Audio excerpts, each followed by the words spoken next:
Paano kung sabihin ko sa iyo na isa sa mga pinakamatandang nilalang sa mundo ay hindi talaga mula sa mundo? Sa loob ng 300 milyong taon, bago pa ang mga dinosaur, bago pa ang unang mga bulaklak, bago pa tumingala ang tao sa mga bituin, narito na ito. Nagmamasid, nagtatala, nagpapadala ng impormasyon, ang tutubi. Ang perpektong spy drone ng kalikasan.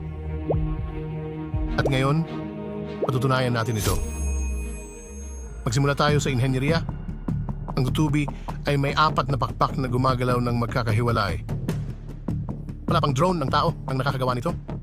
Ang mga mata nito, halos 24,000 lente. 360 degrees ang paningin. Walang bulag na bahagi.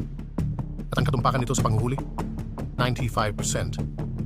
Isang insekto. Higit pa ang nagagawa sa isang misil. Hindi ito evolusyon. Ito ay disenyo. Halos 3,000 uri ng tutubi ang nasa mundo. Sa halos lahat ng kulay na maiisip mo. Ang scarlet skimmer. Lugupula. Ang common green dana. Parang circuit board. Ang roseate skimmer. Imposibleng kulay rosas. Ang Halloween pennant.